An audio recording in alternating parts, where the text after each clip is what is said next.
Cop tries to arrest black woman for no reason.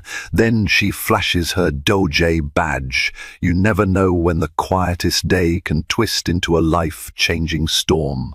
1 minute, you're strolling through a sunny city street, minding your own business. The next, a reckless force of injustice strikes without warning. That's exactly what happened to Nia Chambers, a well-respected black attorney at the Department of Justice. She was just grabbing lunch, savoring a bright afternoon, when a uniformed police officer targeted her unprovoked. Little did he know she held the power to topple the very institution he served. And little did he know his life would unravel in ways he could never imagine. Brace yourself, this story changes everything. A vibrant sun hung over Baltimore's inner harbor, setting the water shimmering with streaks of gold and silver.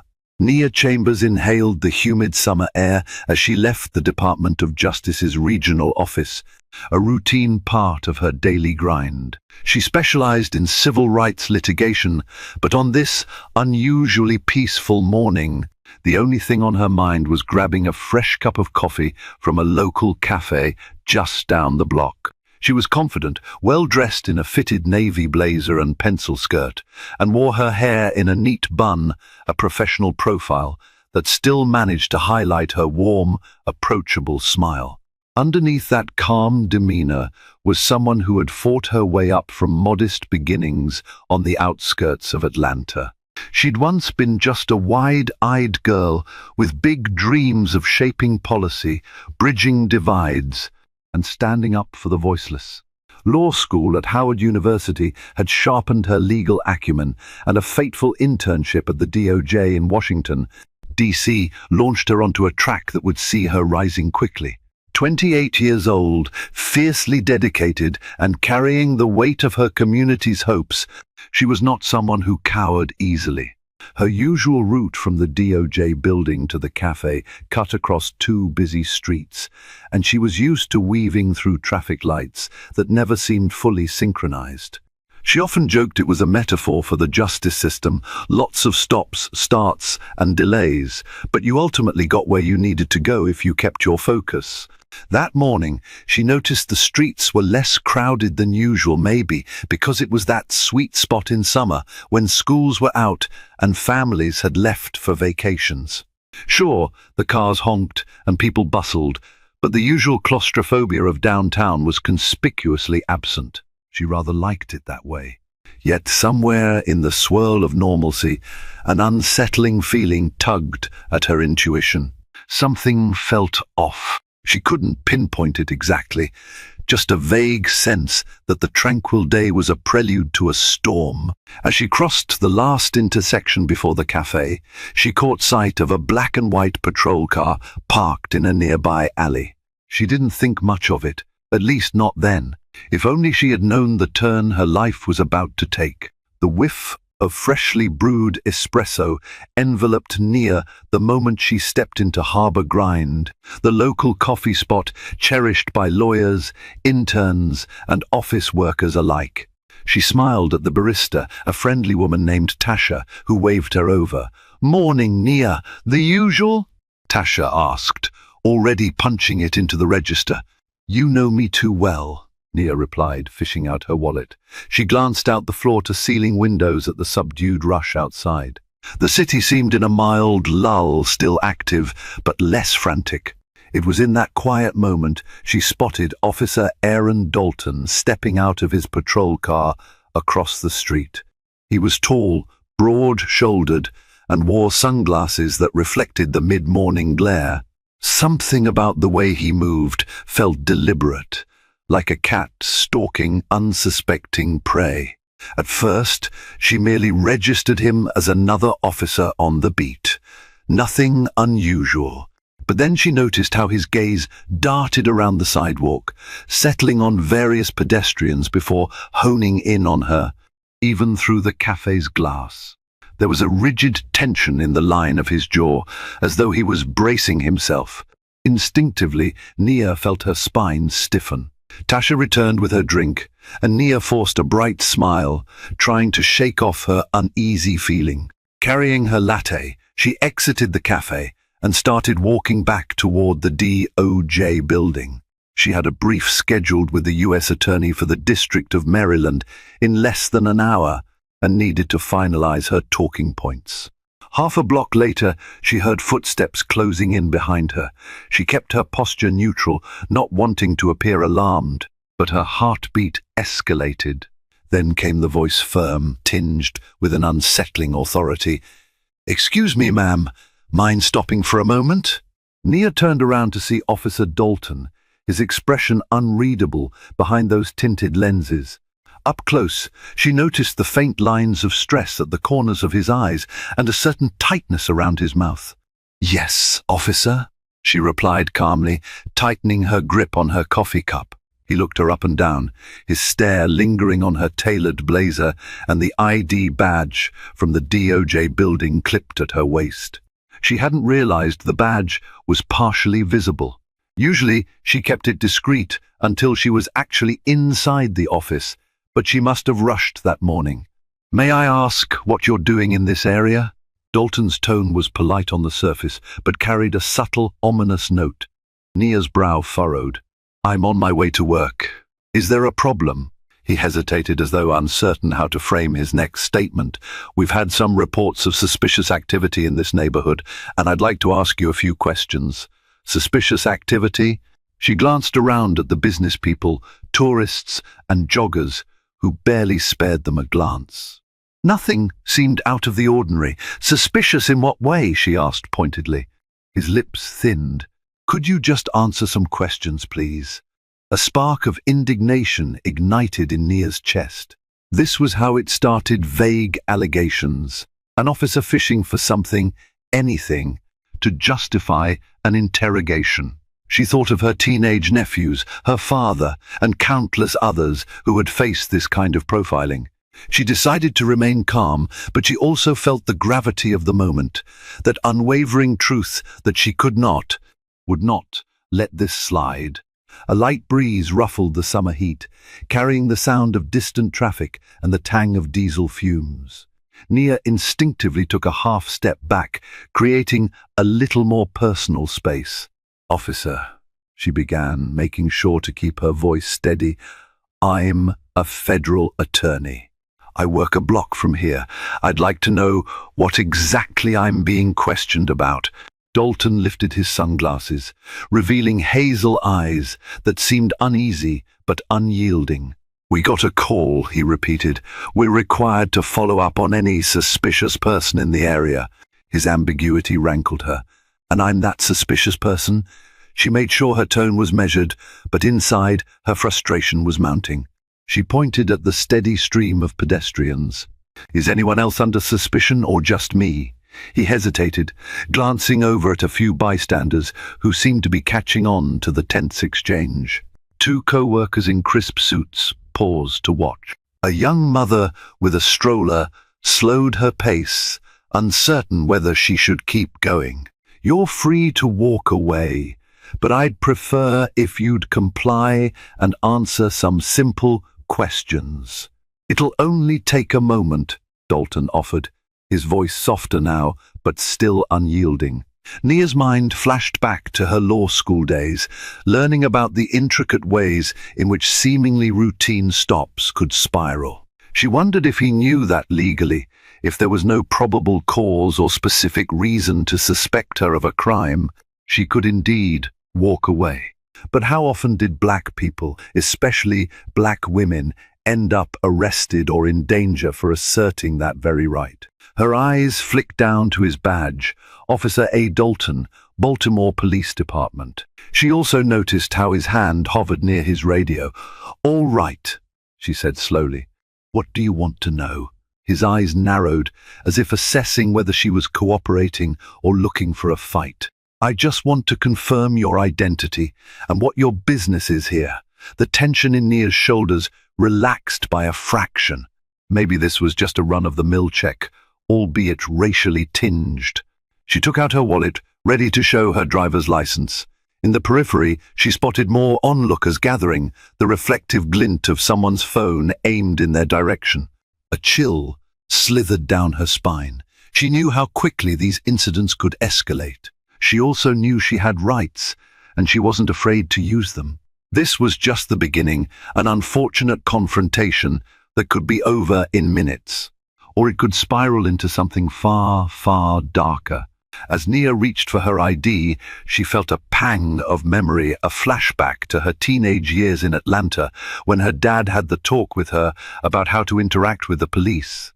He had been gentle but firm, explaining the unspoken rules of survival for a young black person in America.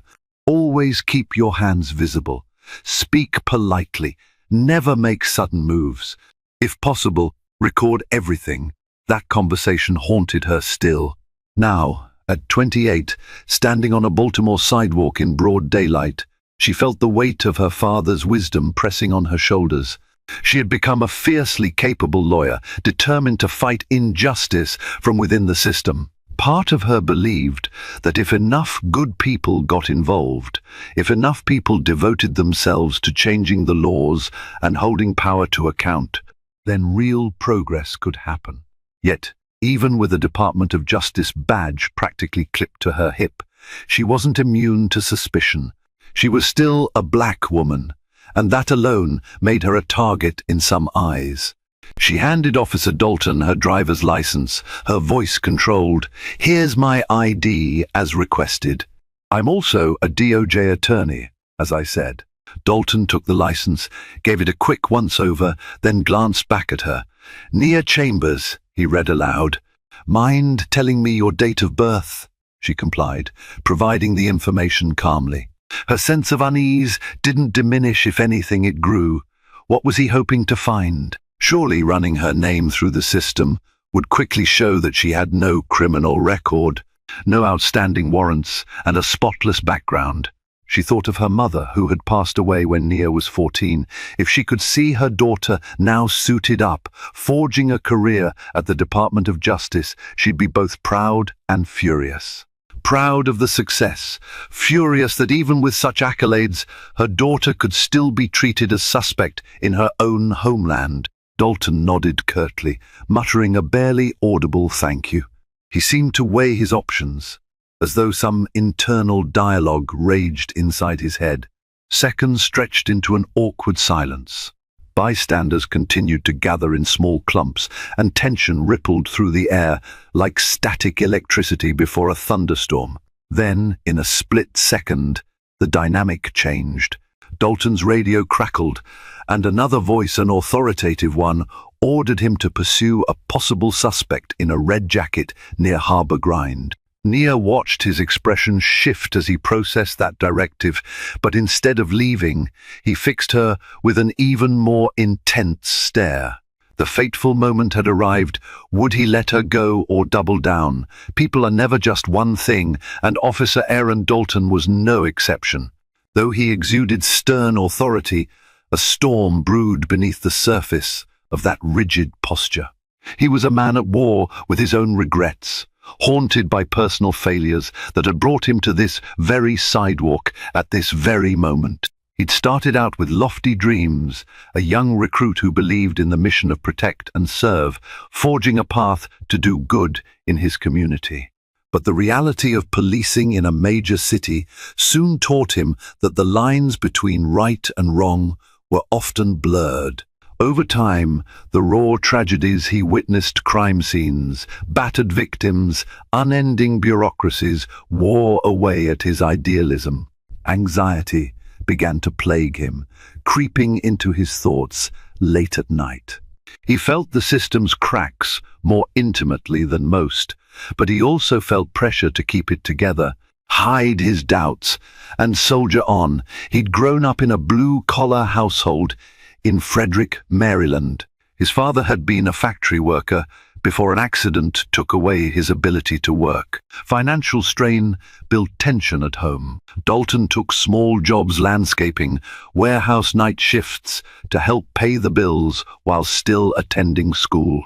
When he finally graduated from the police academy, he saw the badge as more than a uniform. It was a symbol of having escaped a dead-end life. He wanted to be a good cop, a fair cop. Yet, over the years, Snide remarks in the locker room, questionable directives from higher-ups, and the relentless churn of the job eroded his youthful optimism. He sometimes found himself snapping at minor infractions, suspicious of anyone he didn't recognize in his neighborhood. The string of protests against police violence across the country weighed heavily on him. He felt torn between his vow to uphold the law and a sense of anger at being lumped in with racist or brutal officers. The tension became a slow, burning anger inside him, setting him on a short fuse. That morning, he was already rattled. He'd been written up 2 days prior for excessive force, an incident involving a teenage boy who was skateboarding in a no-skate zone.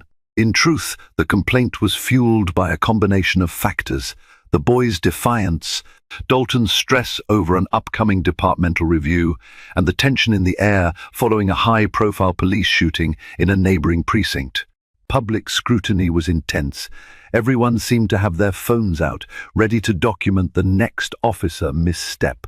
When Dalton saw Nia Chambers, a professional-looking black woman, crossing the street, he couldn't articulate why she drew his attention. Perhaps it was the faint glint of her clipped ID, or the way she carried herself with such assuredness. A part of him recognized that she posed no threat. Yet the heavier part of him, laden with suspicion, told him that a conversation was warranted. It was as if by questioning her, he could reassert control over a life spiraling beyond his command. Now, faced with the radio directive to pursue an actual suspect in a red jacket, he hesitated.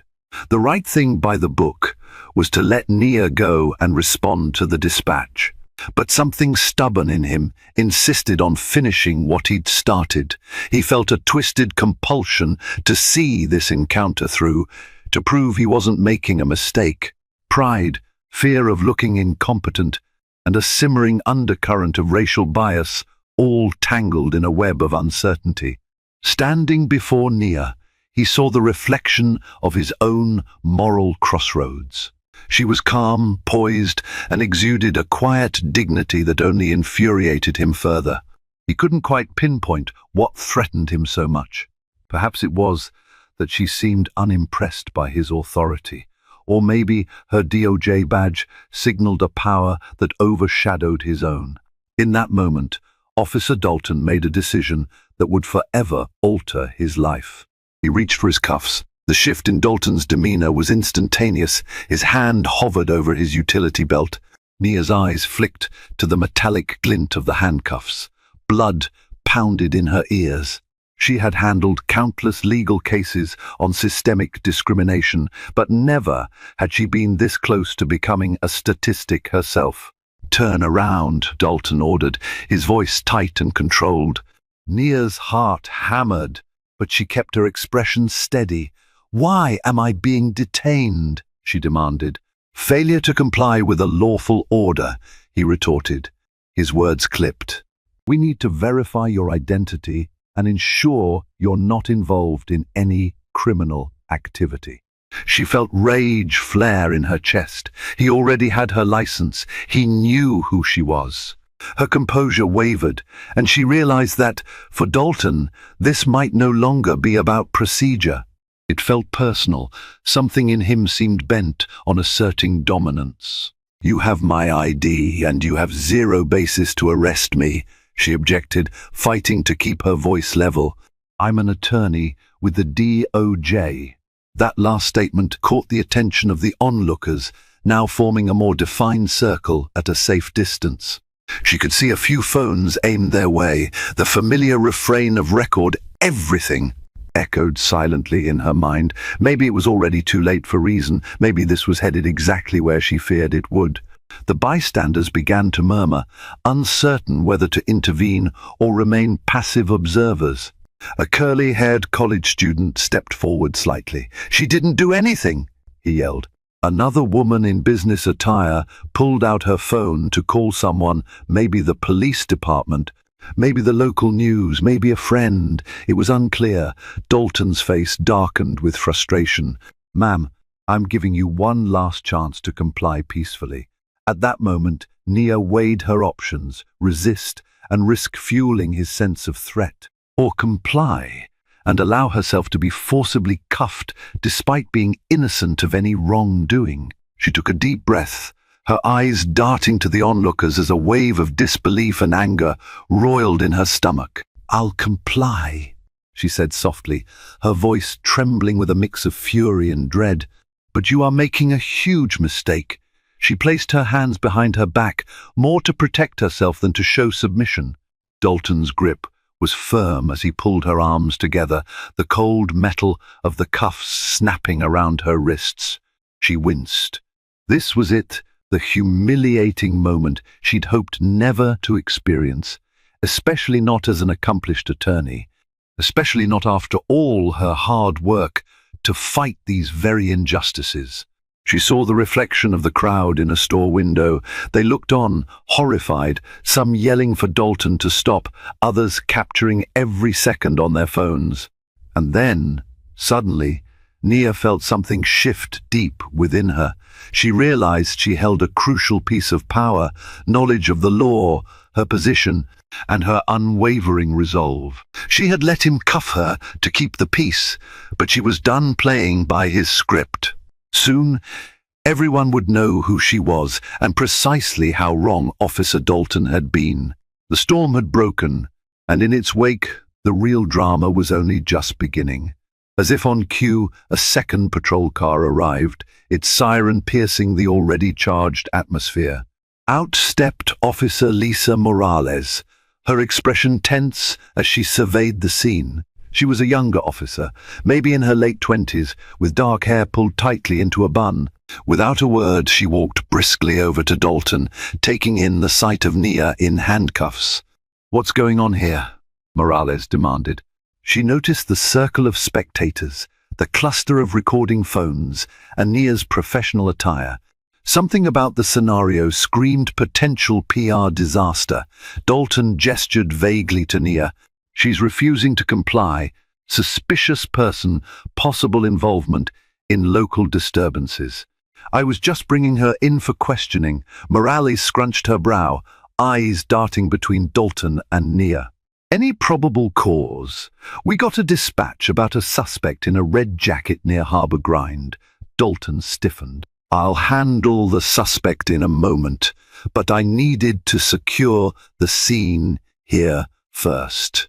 By now, a few bystanders began to speak out more boldly. "She hasn't done anything," shouted a tall man in a suit. Another woman, her phone aimed squarely at Dalton, chimed in, "Is this how you treat a black woman who literally works for the federal government?" Morales turned to Nia. "Ma'am, I need you to calm down and—" Nia interrupted, her normally composed voice slightly quivering with rage and humiliation. "I am calm, but I'm also furious, and I have a right to be. My name is Nia Chambers, and I work for the Point Us Department of Justice. Officer Dalton is arresting me without cause."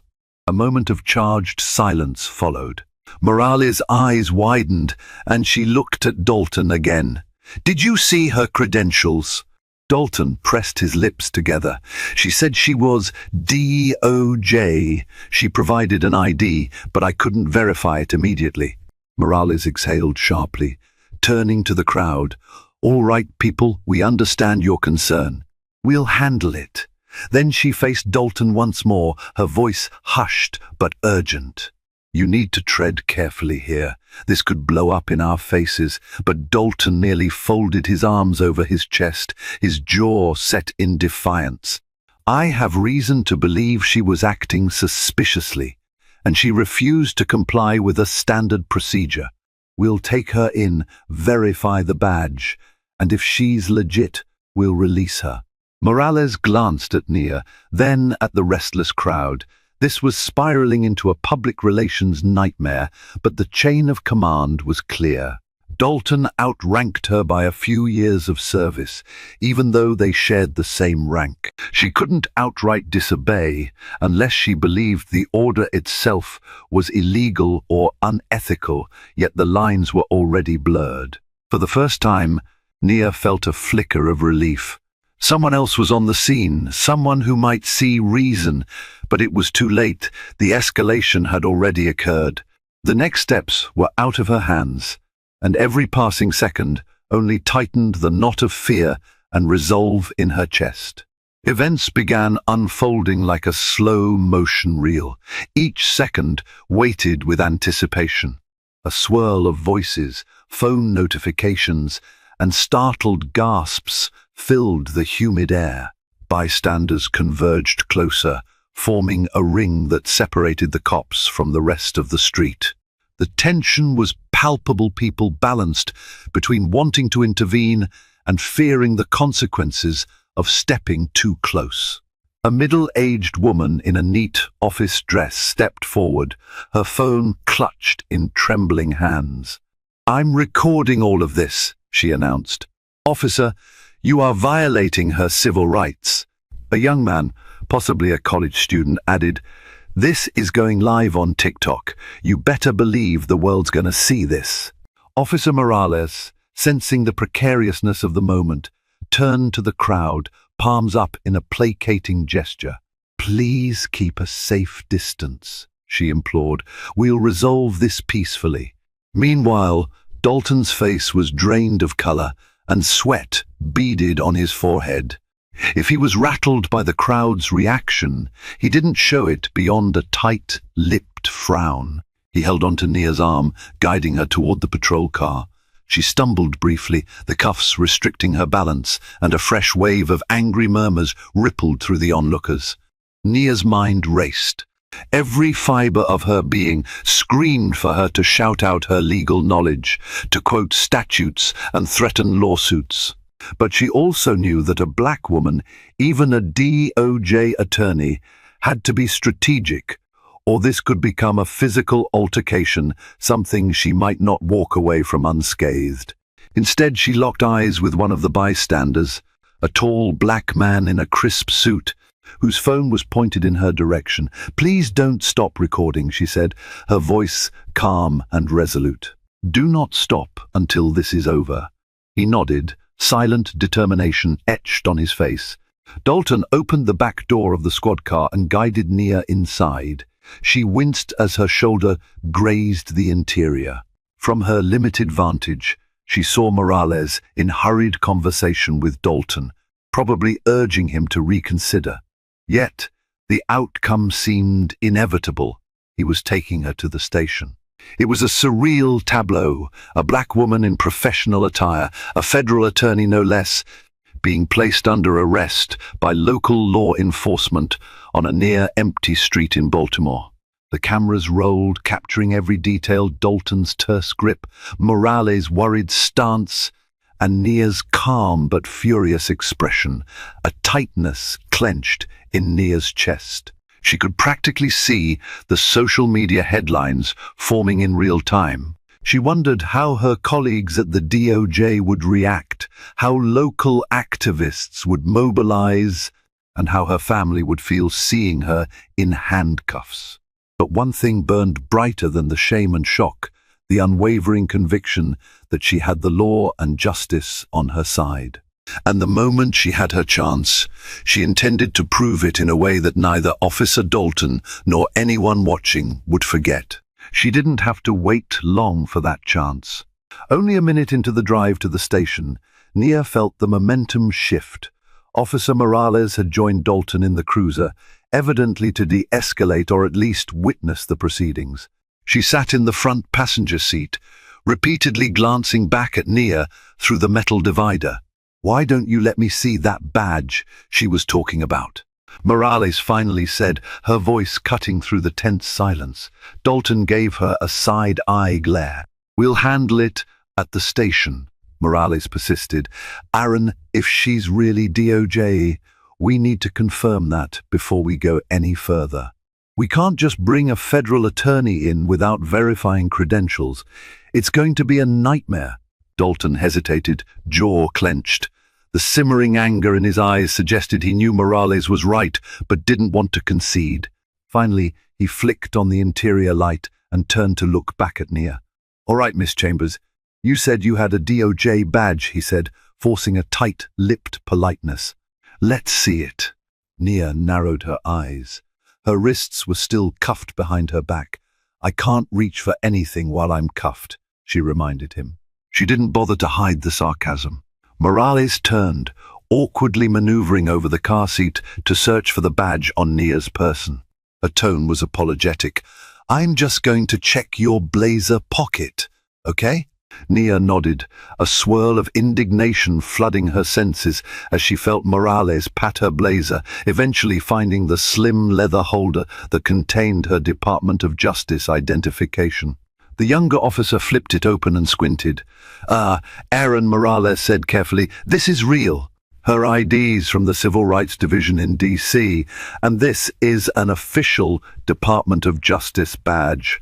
Silence. Dalton gripped the steering wheel, knuckles turning white. He exhaled slowly, refusing to meet Morales' gaze.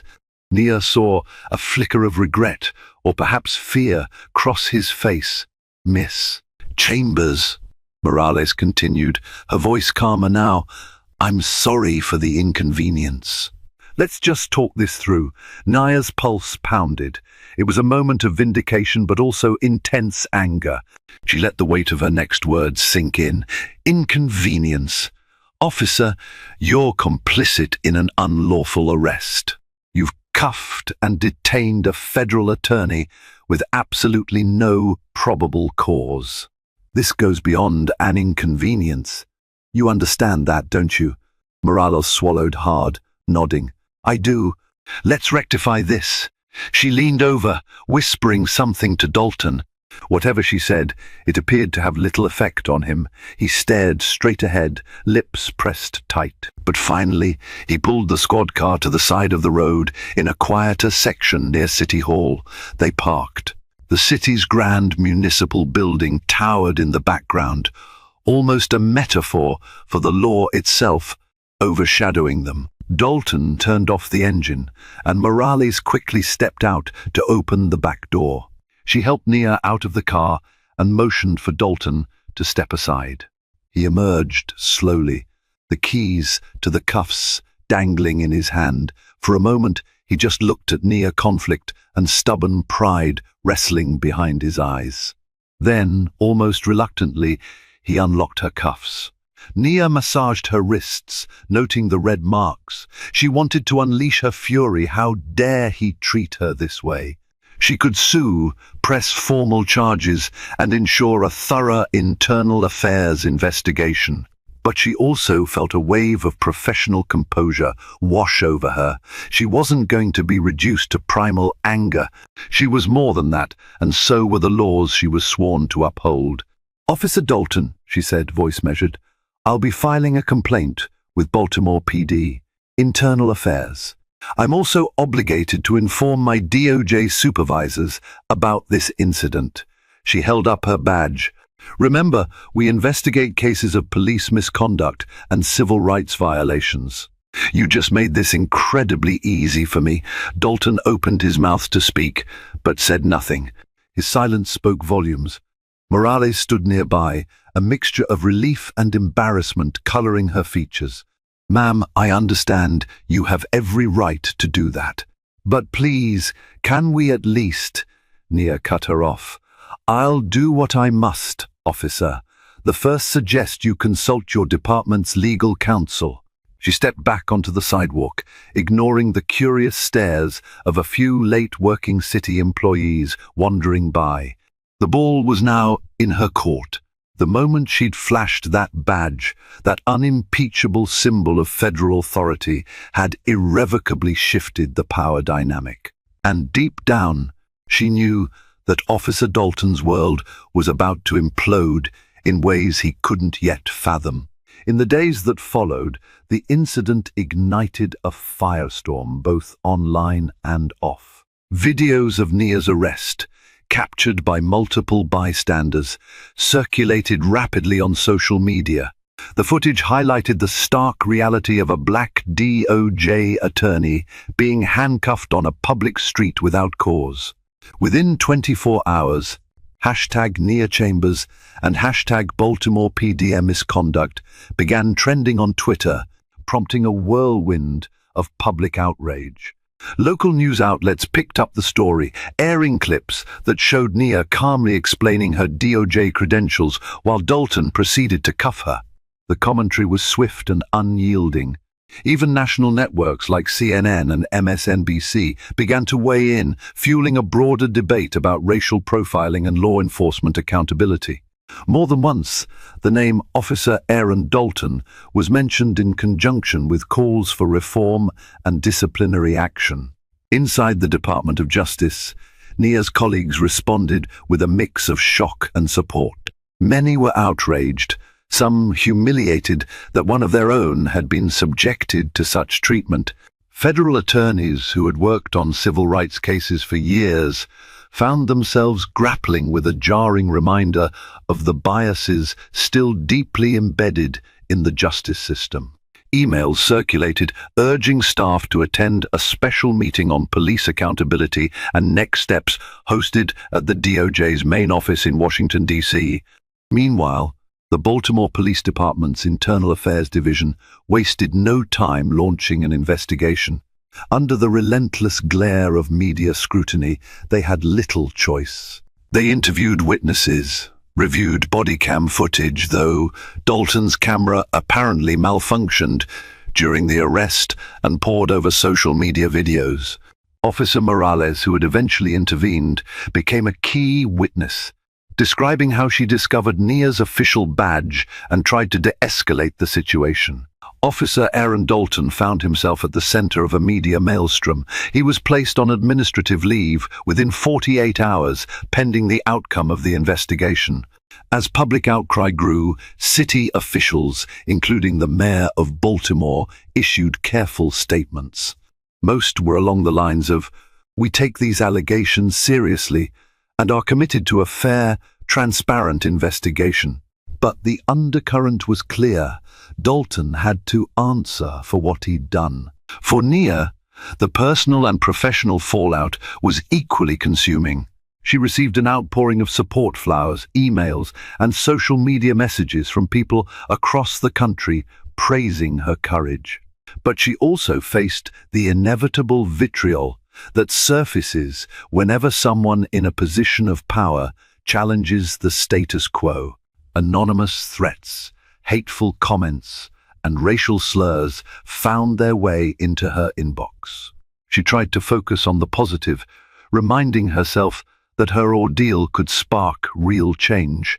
At times, she felt a pang of guilt that she had become the story rather than the civil rights cases she was supposed to be championing.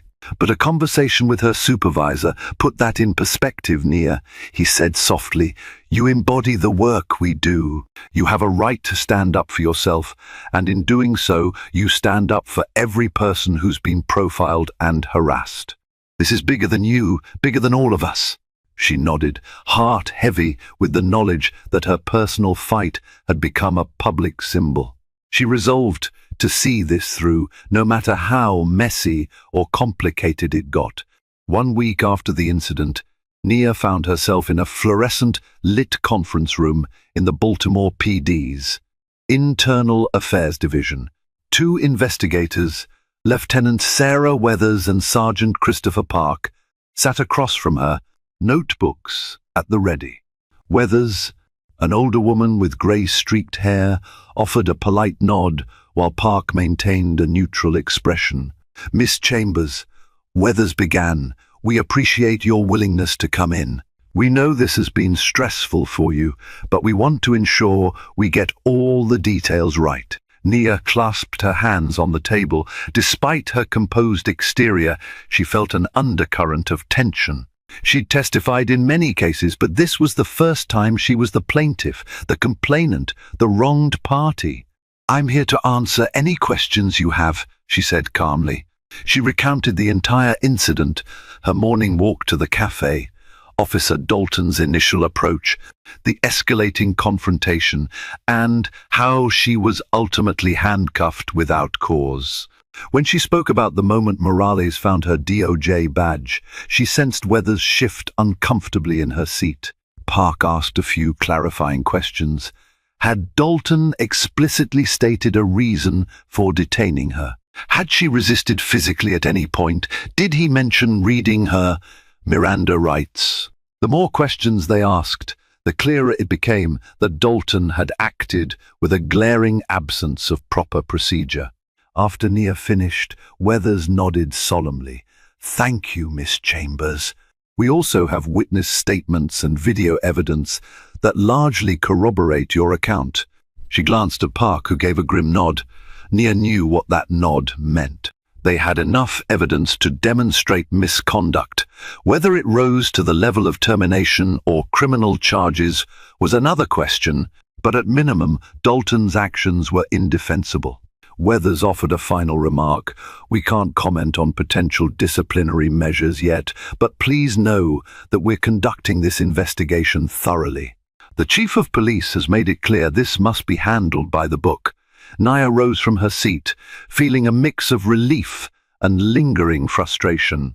"I appreciate that. I hope you'll consider not just the facts of my case, but the broader issues at play. This could have been someone without a federal badge or legal knowledge. It's unacceptable." Weathers nodded slowly. "Believe me, I understand. We have a lot of work to do." As Nia exited the building, she spotted Officer Morales in a hallway, flipping through paperwork. Their eyes met, and Morales gave a small, hesitant smile. Nia nodded in return, acknowledging that Morales had at least tried to mitigate the damage. But Nia also knew that one well-intentioned officer couldn't absolve a department's culture, nor erase the trauma she'd endured. Stepping out into the midday sun, she inhaled deeply. The fight wasn't over. Her complaint was only one step in a labyrinthine process. Yet, she felt a renewed sense of resolve. This wasn't just about her. It was about every innocent person who'd been slapped with cuffs, or worse, for fitting a description or walking in the wrong neighborhood. And she was determined to see this through to the end. That evening, as Nia returned to her apartment in Federal Hill, she found a thick manila envelope wedged behind her mail slot. Puzzled, she carried it inside and locked the door behind her. The envelope bore no return address, just her name scrawled in bold black letters. She opened it carefully, half expecting hateful messages or thinly veiled threats. Instead, she found a stack of documents, news clippings and photographs, each detailing multiple instances of alleged misconduct by Officer Aaron Dalton. There were witness statements from other individuals claiming racial profiling, a note about a teenage boy injured in a scuffle, and even a suspicious death in custody that was never fully explained. Shaken, Nia sank onto her couch, flipping through the pages. One statement was from a local father who claimed Dalton had pulled over his son numerous times without cause. Another described how Dalton had used unnecessary force during a routine stop. Had the media coverage of her arrest emboldened these people to come forward? Or was someone orchestrating a takedown of Dalton by linking her case with a broader pattern? She felt a flicker of uneasy excitement. As an attorney in the Civil Rights Division, she had the expertise to interpret these documents. This wasn't just a collection of random complaints. It was a potential blueprint for a federal investigation that could expose widespread misconduct if it was all substantiated. But who had left it for her, and why anonymously? She wasn't sure, but she knew she couldn't ignore it. After scanning the papers, she called her supervisor, Assistant U.S. Attorney Eric Dubois. A man known for his meticulously combed hair and no-nonsense approach to cases, Dubois answered on the second ring. "Nia, everything all right?" he asked. "It's late. I just received documents implicating Officer Dalton in multiple misconduct cases," she said, her words tumbling out in a rush. She explained the contents of the envelope, concluding with, "It looks like a pattern, Eric. This isn't a one-off." He was silent for a moment. "Bring them in tomorrow morning." We'll review everything, see if any of this is credible. If it is, we might consider opening a broader civil rights investigation. Nia felt a surge of determination. Will do. And Eric, there's a chance this extends beyond Dalton to others in the department. She heard him sigh on the other end. This could be explosive. We have to tread carefully. But you know I won't back down if there's merit. She hung up, heart thudding in her chest. This was bigger than her personal case. Her altercation with Dalton could be the catalyst that exposed a much deeper rot. Yet, with that power came risk. If someone had gone to the trouble of sending her these documents anonymously, it meant they were either scared or had their own agenda. Either way, she'd just become a central figure in a much larger battle. Before going to bed, she organized the documents in chronological order, making notes about each case's key details. She recognized some of the patterns: unlawful stops, racial profiling, intimidation tactics that she'd studied academically and prosecuted professionally. But reading them now, in the context of her own harrowing experience, made the injustice painfully concrete. She lay awake that night, staring at the dark ceiling, replaying Dalton's cold stare in her mind. He wasn't just an officer who had made a tragic, racially biased mistake. He could be a repeat offender with a history of trampling on people's rights.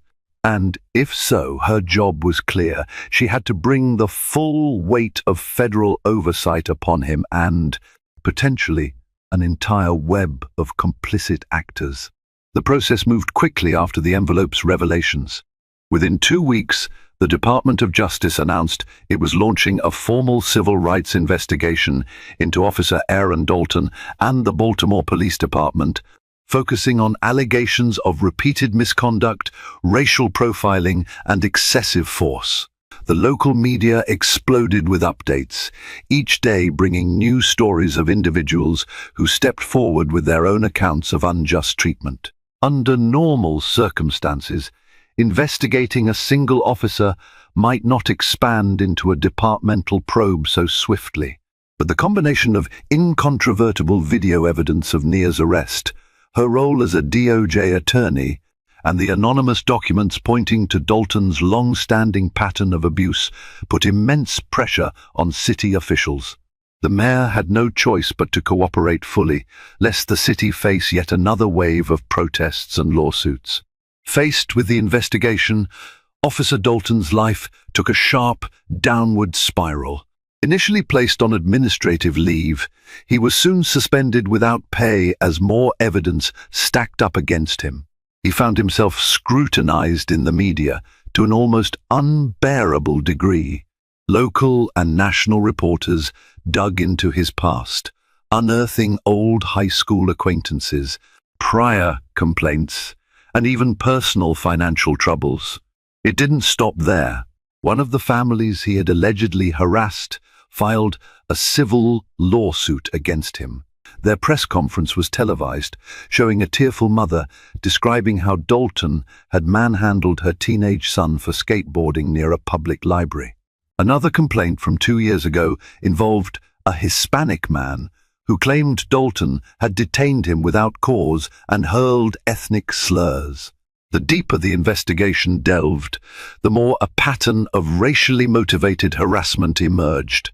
Dalton tried to fight back, hiring a high-priced lawyer who specialized in defending police accused of misconduct. He claimed he was a scapegoat, a victim of anti-police bias in the media, and that his body cam failures were mere technical glitches. But public sentiment was overwhelmingly against him.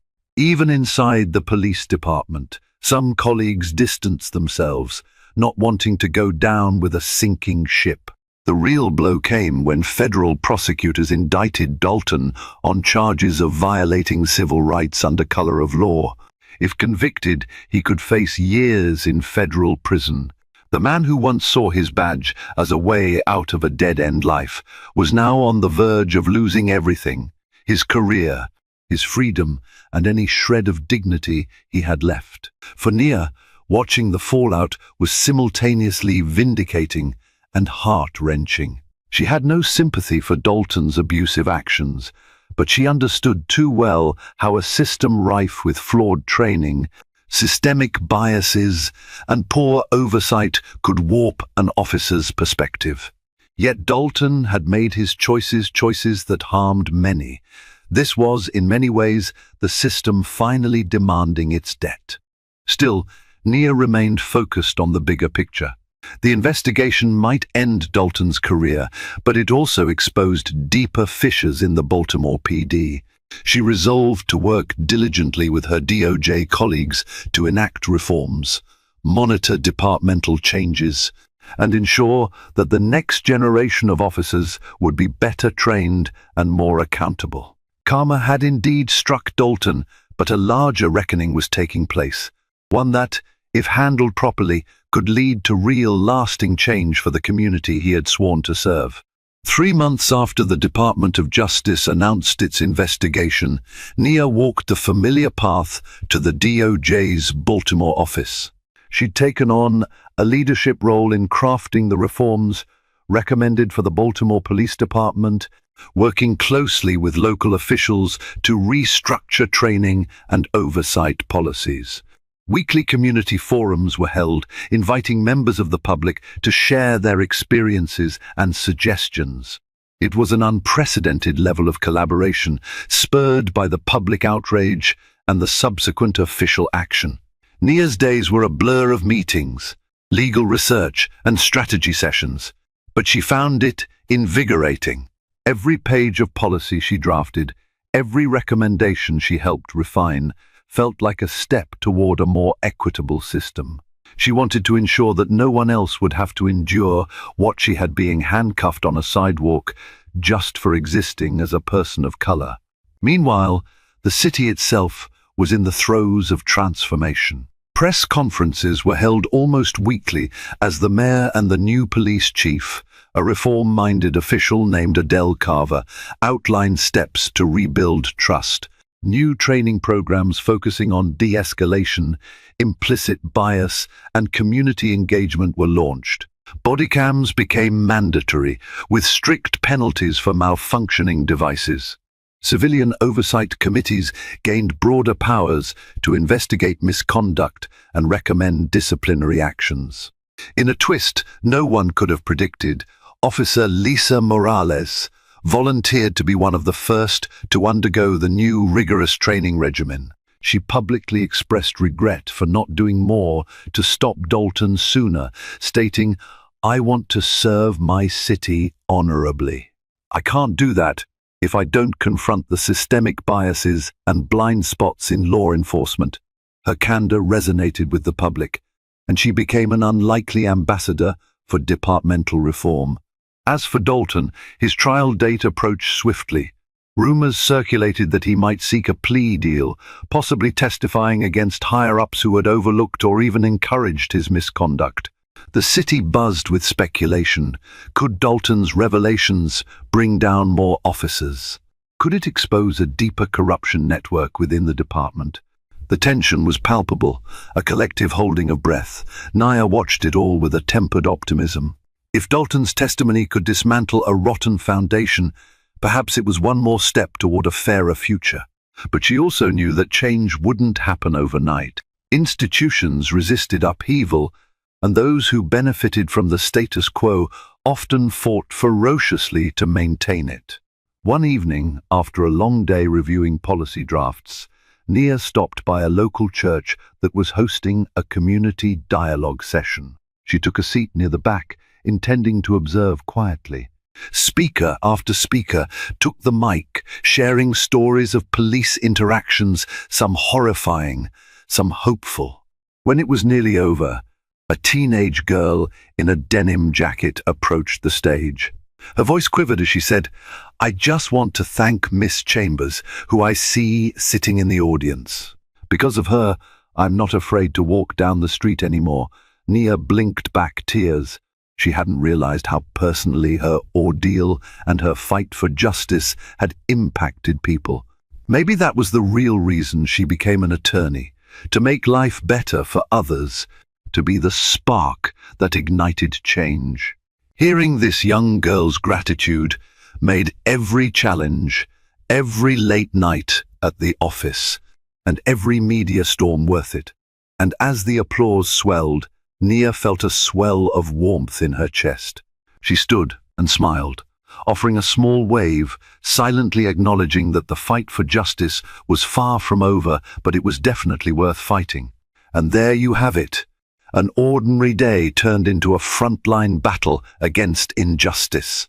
Nia Chambers' story reminds us that sometimes we don't choose our battles choose us.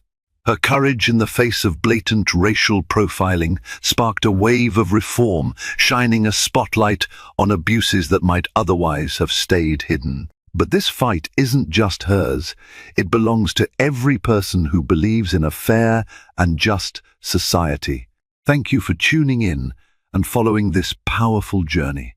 If this story moved you, if it made you think, or if it lit a fire in your own heart for change, then help keep the conversation alive. Hit that like button, share this video, and subscribe so you'll never miss another thought-provoking story. Because together, we can raise our voices, challenge what's wrong, and build a better, more equitable future for everyone.